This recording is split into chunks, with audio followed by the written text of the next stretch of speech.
Hey friends, I hope you're doing well. So there's one idea that runs through all the ideas I talk about. And if I had to sum it up in one phrase, it would be that our brains are always changing. Now, in particular, our brains are brilliantly adapted to change. They're always changing. If you want to learn anything faster, we have to understand how the brain works and how the brain changes. So today, I thought I'd talk about how our brains are always changing. Your brain is not a storage device.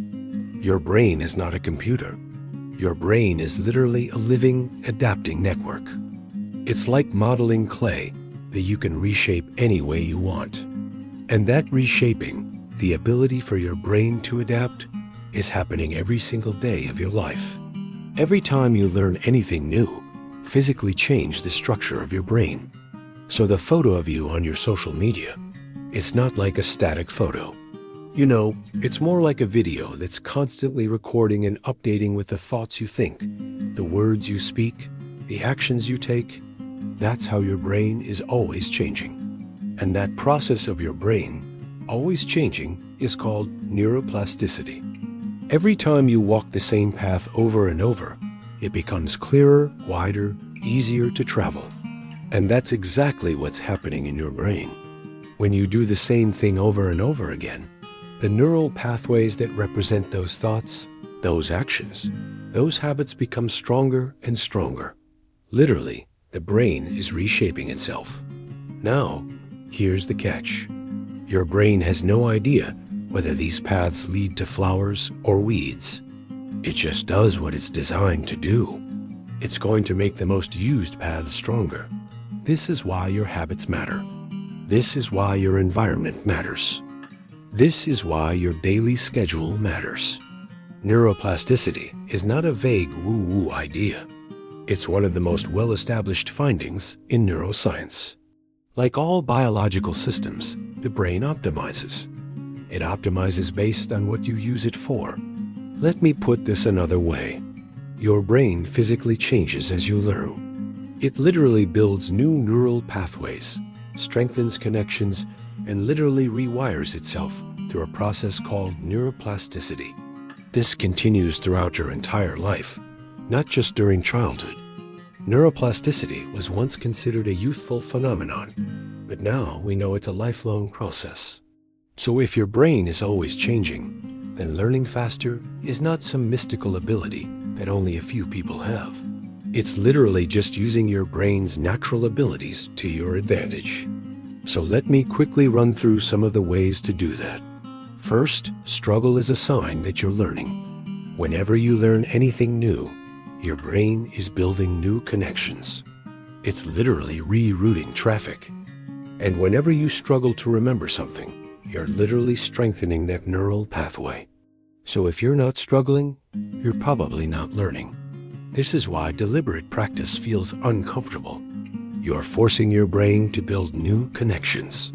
The discomfort is the literal sensation of getting smarter. So embrace the struggle. Embrace being uncomfortable when you learn. It's a sign you're learning. Second, this next point ties in with the last one. What you do becomes part of who you are. In other words, your identity. Your actions signal to your brain, this is who I am. This is what I do. Let's pretend that you've never meditated before. And one day you decide to try a meditation app. You meditate for 5 minutes. The next day you meditate for 10 minutes. You keep doing this over and over again for several months. Meditation goes from being something you sometimes do to being part of who you are. The neural pathways that represent you meditating daily get stronger and stronger. Soon enough, meditating daily doesn't feel like work. It just feels like who you are. This is why your daily schedule is so important. This is why it is so important to focus on who you need to become rather than what you need to do. If you focus on who you need to become, the what takes care of itself. Third, unlearning old patterns lets you learn new ones. Think of your brain like a computer.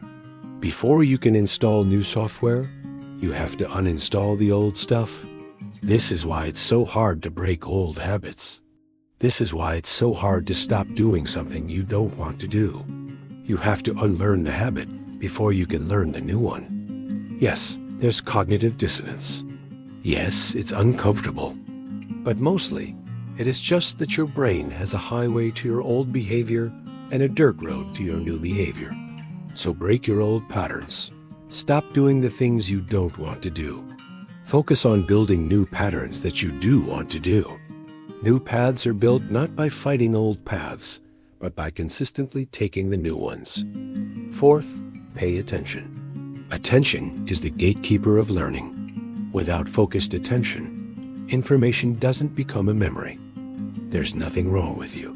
Your brain is designed to be strategically intense. It's designed to have high-powered laser-like focus for extended periods of time, not constant fragmented focus. So when you're learning, turn off distractions. Close the side tabs. Put your phone away. Don't check email. Pay attention. By directing your attention strategically, you're literally rewiring your brain's attention system. Fifth, manage your cognitive load. Your brain has a limited amount of cognitive load or bandwidth. If you overwhelm it, you won't be able to learn as much.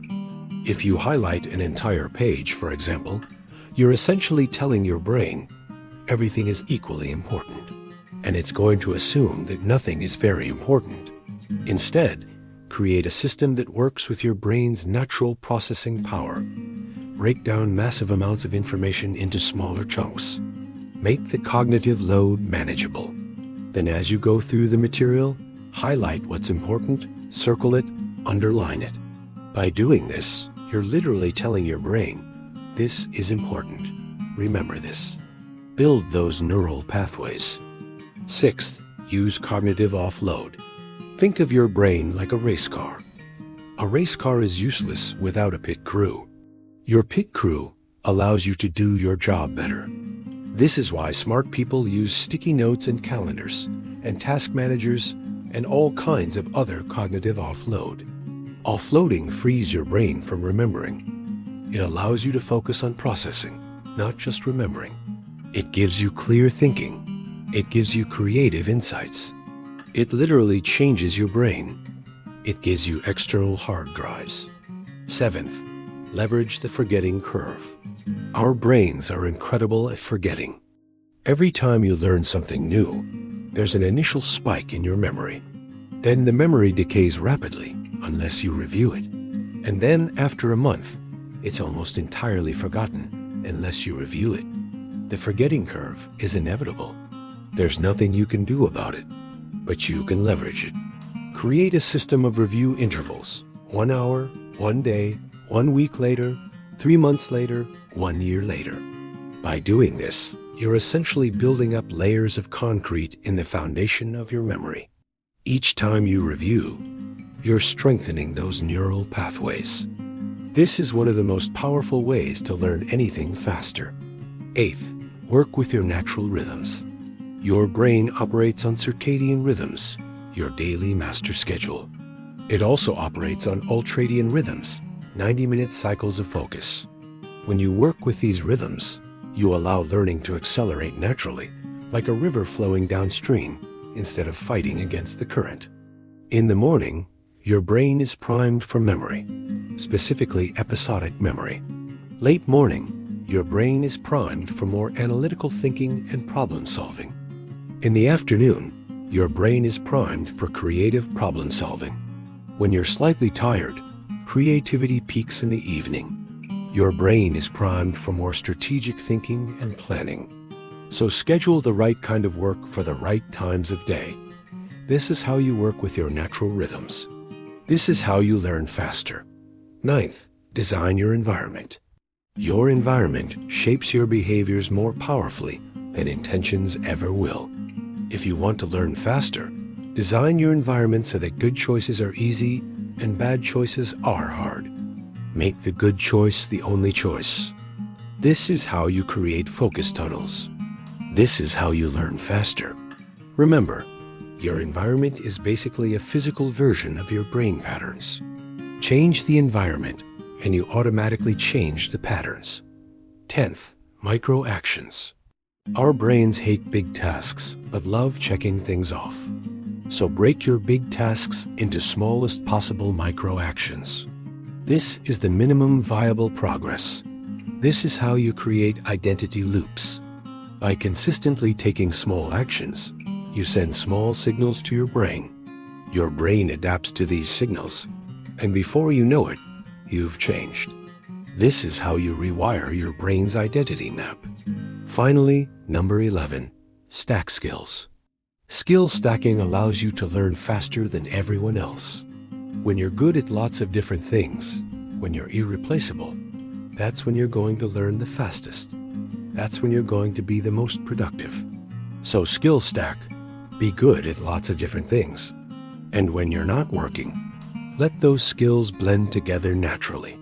When you let your various activities blend together, amazing new neural pathways are created. For example, pretend that you play guitar and you like to doodle. One day while you're doodling, let your pencil become a guitar pick. Doodle guitar chord patterns. Let your evenings be filled with the creative overflow of your different activities. This is how you avoid boredom. Boredom is literally impossible under these conditions. This is how you learn faster. In summary, the ability to learn faster than everyone else comes down to this: understanding your brain's basic rules, understanding how it learns and how it changes. By respecting these rules, by understanding them, by working with them, not against them, you can transform your brain and you can transform your life. Thanks for watching. See you next time.